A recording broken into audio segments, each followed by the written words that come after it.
और आपने फैसला ले लिया। मैं लिख के देता हूं कि सामंतवाद की जड़ें उस दिन जो है कमजोर हो जाएंगी, सामंतवाद का झंडा उस दिन धरती में गड़ जाएगा। मेरी बात को आप याद रखें। प्यारे साथियों, आज मैं यहां बहुत बातें कहने आया था, लेकिन आज मैं यहां चुनावी भाषण पे बात नहीं करूंगा।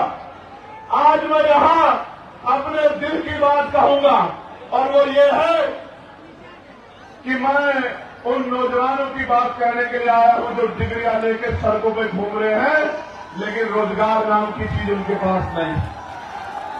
आज मैं उन माओ की, उन बड़े बुजुर्गों की, मेरे अभिभावकों की बात करूंगा जिन्होंने अपना खून, अपना पसीना, अपना पेट काट के अपने बच्चों की पढ़ाई में लगा दिया, और वो बच्चे नौकरी के अभाव में बेघर घूम रहे हैं।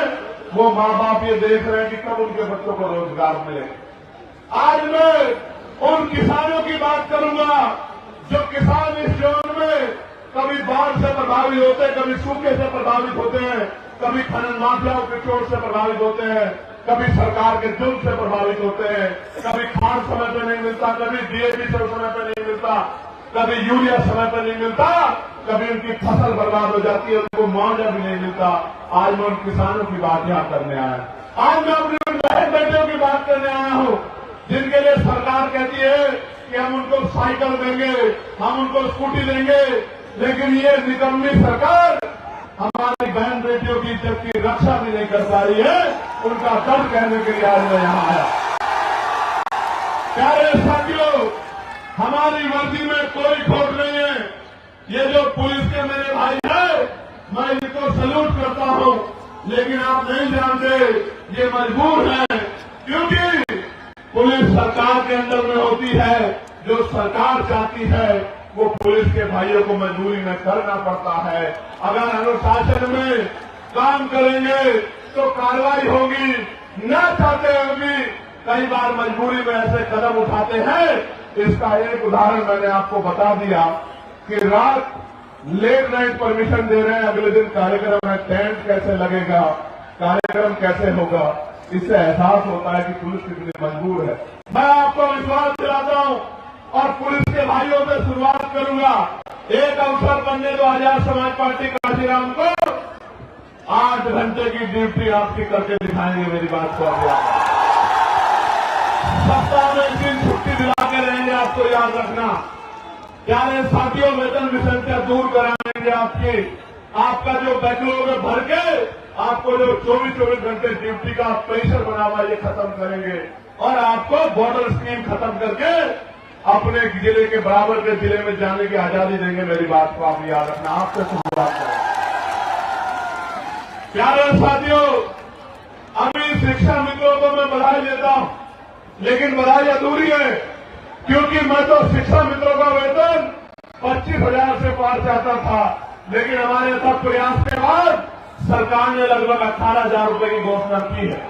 प्यारे साथियों, अभी तो शिक्षा मित्रों की बात आगे बढ़ी है, अभी तो लड़ाई पीआरडी के जवानों की बाकी है, होमगार्ड भाइयों बहनों की बाकी है, भोजन माताओं की बाकी है, आशा आंगनबाड़ी बहनों की बाकी है, पंचायत सहायकों की बाकी है, रोजगार सेवकों की बाकी है। जब तक इनके मानदेय वेतन में वृद्धि नहीं होती और इनको कम से कम 20-20 हजार रुपए का रोजगार नहीं मिलता, तब तक हम लोग रुकने वाले नहीं, सरकार को मजबूर करके छोड़ेंगे। इस सरकार को मजबूर करके छोड़ेंगे कि जिनसे काम लेते हो उनको कम से कम इज्जत का वेतन देने का काम करो। सिर्फ यही लड़ाई खत्म नहीं होगी जब तक ग्रामीण क्षेत्रों में महिलाओं को सम्मानपूर्वक रोजगार नहीं मिलेगा, तब तक ये लड़ाई पूरी नहीं हो सकती। मेरी बात को आप याद रखना। और आज कह रहा हूं, 2 किलो राशन नहीं दूंगा, आटा चावल नहीं देंगे हम लोग, 2,000 रुपए नहीं देंगे, लेकिन आपके बच्चों को इतनी अच्छी शिक्षा देंगे और आपको रोजगार देंगे कि आप 20,000 रुपए घर पर रहकर कमाओगे। मेरी बात को आप याद रखें। आपके बच्चों को इतनी अच्छी शिक्षा देंगे कि वो अपने पैरों पर खड़ा होकर 50,000 रुपए का रोजगार करेगा और आपसे आंसू पूछने का काम करेगा। मेरी बात को आप याद रखें। प्यारे साथियों, उत्तर प्रदेश के हालात बदल रहे हैं, उत्तर प्रदेश के हालात बदल रहे हैं।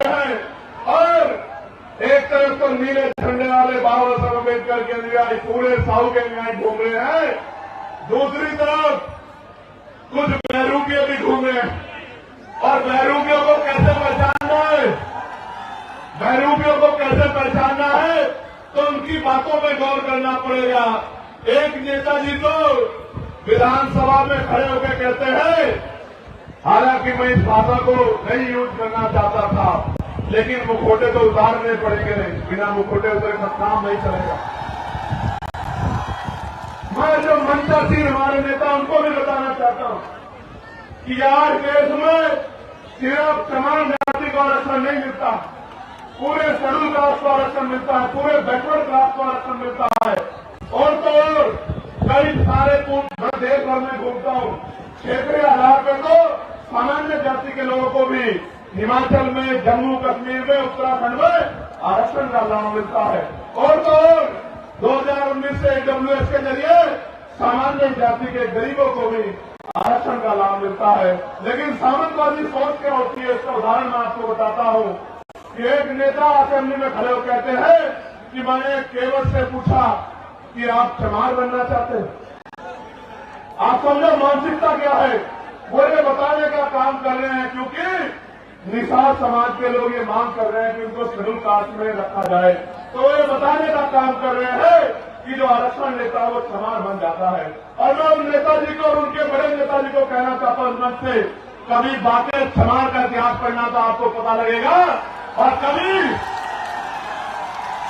सिर्फ बातें चमार का इतिहास को पढ़ना, कभी चमार रेजिमेंट का इतिहास पढ़ना तो आपको पता लगेगा कि हमारे शौर्य का, कि बहुजन समाज में शौर्य कितना। मैं तो बार बार कहता हूं कि बना के देखो, अहिर रेजिमेंट बना दो, गुजर रेजिमेंट बना दो, पाल रेजिमेंट बना दो, प्रजापति रेजिमेंट बना दो, निषाद रेजिमेंट बना दो, और देश की सेवा में, देश की रक्षा में मौका दो बहुजन समाज के लोगों को, हम दिखाएंगे देश की रक्षा कैसे होती है। बनाओ मौर्य रेजिमेंट, बनाओ साक्य रेजिमेंट, बनाओ पूर्वी रेजिमेंट, अगर आपका हिम्मत है बनाओ पटेल रेजिमेंट, और दोनों का हम बताएंगे हमारे अंदर कितनी क्षमता। इतिहास लगा है कि हमने अंग्रेज हो या कोई और शासक हो, किसी के आगे घुटने नहीं टेके, इतिहास बात का गवाह। प्यारे साथियों,